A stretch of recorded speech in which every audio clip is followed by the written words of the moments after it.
आज अगर हम बात करेंगे तो बात करते हैं सबसे बड़ी मंदी की, जो इतिहास में भी एक दर्ज है सबसे बड़ी मंदी, और आज फिर उसी की आहट दिखाई दे रही है।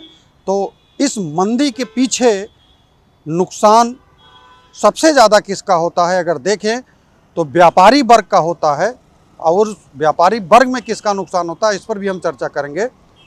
तो नमस्ते, मैं हूं अमलेन सिंह, हमारे साथ हमारे सहयोगी हैं के एन पांडे जी। नमस्कार। स्वागत है।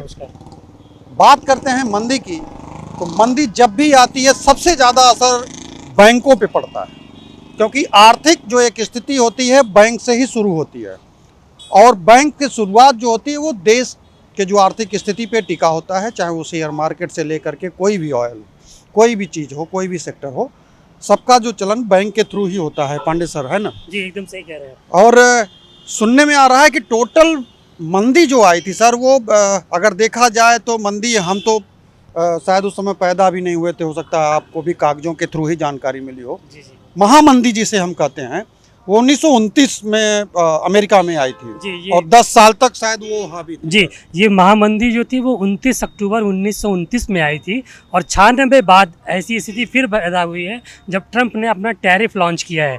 उस टैरिफ के लॉन्च की वजह से जो है पूरे विश्व में जो है एक तरीके से मंदी की स्थिति आई है। आज के 96 साल पहले जब ये टैरिफ लॉन्च हुआ था एक तरीके से, तब भी जो मंदी आई थी तो उसमें लगभग 11,000 बैंकों की शाखाओं पे ताले पड़ गए थे। 11,000 बैंकों की शाखाओं पे ताले पड़ गए थे। पूरे अमेरिका में इतनी भयंकर तबाही आई थी, और ये घटना तब घटित हुई थी ट्यूसडे को, 29 अक्टूबर 1929 को। इसीलिए इसको एक तरीके से कहा जाए तो ट्यूसडे, ब्लैक ट्यूसडे भी कहा जाता है। जी जी। तो कुल मिला के देखा जाए तो वही स्थिति फिर यहाँ पे हो रही है। ट्रंप के टैरिफ के बाद तमाम स्थितियाँ पैदा हुई। आप देखेंगे कि इधर भी जब से ट्रंप ने टैरिफ अपना लॉन्च किया है तो पूरे वर्ल्ड के जितनी भी इकोनॉमिक सिस्टम है पूरी तरीके से कोलैप्स कर गया है। उसका इम्पैक्ट बाहर भी, भारत भी है उसमें, अछूता भारत भी नहीं है। तो कुल मिलाकर के काफ़ी स्थिति ख़राब है, और जो पूरे वर्ल्ड की स्थिति ख़राब है। मैं आपको बताता चलूँ, मैं कहीं पढ़ रहा था, देखा कि जब इसके पहले जब मंदी आई थी 1929 में, उसके बाद जो स्थिति पैदा हुई तो वर्ल्ड जो द्वितीय विश्व युद्ध था उसका कारण भी इसी मंदी को माना जा रहा था। तो ऐसी स्थिति पैदा, कहीं इस बार जो मंदी आई हुई है कहीं वो भी कहीं ऐसी स्थिति ना पैदा करे। खैर, इसमें लोगों का रिसर्च शुरू हो चुका है। अब देखने वाली बात होगी कि जो रिसर्च निकलता है उसमें क्या चीज़ें निकल के आती हैं। लेकिन फ़िलहाल जो है वो ट्रंप का टैरिफ पूरे वर्ल्ड इकोनॉमी पे बहुत ज़्यादा भारी पड़ता हुआ नज़र आ रहा है। सर, अगर देखा जाए तो उसके बाद भी मंदी 2-3 शिफ्ट में और आई, जो 2000 से 2002 के बीच में भी मंदी आई, जिसमें भारत का भी एक तरीके से कुछ नुकसान हुआ। लेकिन भारत एक ही ऐसा देश था जो इस पे काबू पा सका, इस मंदी पे। उसको बहुत ज़्यादा असर तो हम नहीं कर सकते हैं, लेकिन भारत के पास कुछ दिक्कत का सामना हुआ था, लेकिन उतना नहीं हुआ था जितना अमेरिका से लेकर के और बड़े देशों को नुकसान हुआ था। उसमें हमारे अर्थशास्त्री मनमोहन जी भी थे, और वित्त मंत्री साहब भी थे, चिदम्बरम साहब, तो इन लोगों की, हाँ, सिन्हा साहब थे। इन लोगों का मतलब एक जो तालमेल था, उस तालमेल के जरिए आगाह जो एक होता ना कि भाप लेना स्थिति को, उस स्थिति को भाप करके इंडिया की स्थिति को कंट्रोल कर लेना, बहुत सारी चीज़ों को अपने हिसाब से मैनेज करना।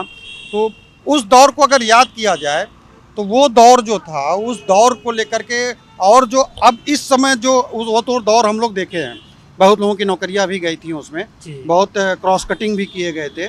जैसे बड़े बड़े संस्थान हैं, उन्होंने नौकरी से किसी को नहीं निकाला, लेकिन सुविधाओं में क्रॉस कटिंग किया था। हाँ, सुविधाओं में क्रॉस कटिंग कर दिया था, उनकी सैलरी कम कर दी गई थी।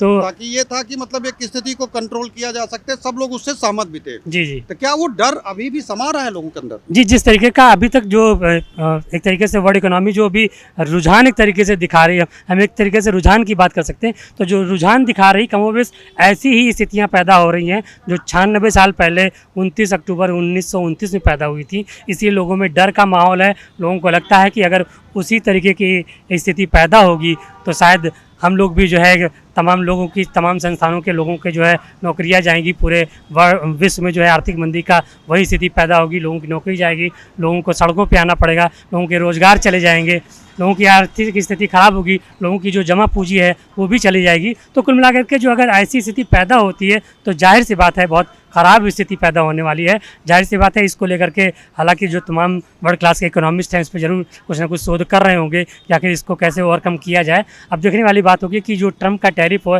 इसमें कोई फेर बदल होता है कि नहीं होता है, क्या इसको हटाया जाता है या नहीं हटाया जाता है, ट्रंप इसमें कोई एक तरीके से कोई देखा जाए तो इसमें कोई निर्णय और अलग से लेते हैं कि नहीं लेते हैं। हालांकि जिस तरीके की टैरिफ इंडिया के ऊपर लगाया गया है उसमें बहुत ज़्यादा इम्पैक्ट हमारे ऊपर तो नहीं दिख रहा है, लेकिन तमाम और जो देश हैं उनके ऊपर काफ़ी ज़्यादा असर दिख रहा है। शेयर मार्केट से लेके सोना, तेल, बिजली, ये जो मतलब इस तरीके के हैं जो इंटरनेशनल मार्केट पे हम निर्भर होते हैं शेयर मार्केट को लेकर के, उसको लेकर के तो फिर थोड़ा बहुत दिक्कत होगी। अभी थोड़ी देर पहले अहलूवालिया साहब का पीसी भी हुआ था जी कि जो इंटरनेशनल मार्केट में शेयर रेट डाउन हुआ है, जिसको लेकर के क्रूड ऑयल, पेट्रोलियम, इसके रेटों में जो इजाफा होगा, फिलहाल अभी हम उस पर कंट्रोल कर रहे हैं, कोई रेट बढ़ा नहीं रहे हैं। जी हाँ, फिलहाल अभी जो स्थिति है उसमें यही लगा है कि अहलूवालिया साहब ने ये साफ साफ कहा है कि अभी फिलहाल जो इंटरनेशनल टैरिफ में थोड़ा एक वेरिएशन दिखाई पड़ रहा है उसको हम फिलहाल कंट्रोल करने की स्थिति में है। पेट्रोलियम प्रोडक्ट्स के जो दाम वगैरह बढ़ गए हैं इसकी वजह से, तो उसको वो उस हिसाब से नहीं बढ़ा रहे हैं, अभी कंट्रोल करने की स्थिति में है। लेकिन आगे अगर ऐसी ही स्थिति रहेगी तो शायद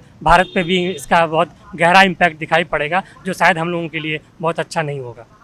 अगर हम बात करें तो मंदी की, तो मंदी से भारत को अभी फ़िलहाल कोई बहुत ज़्यादा नुकसान की बात अगर हम करें तो उस लेवल पे नहीं है।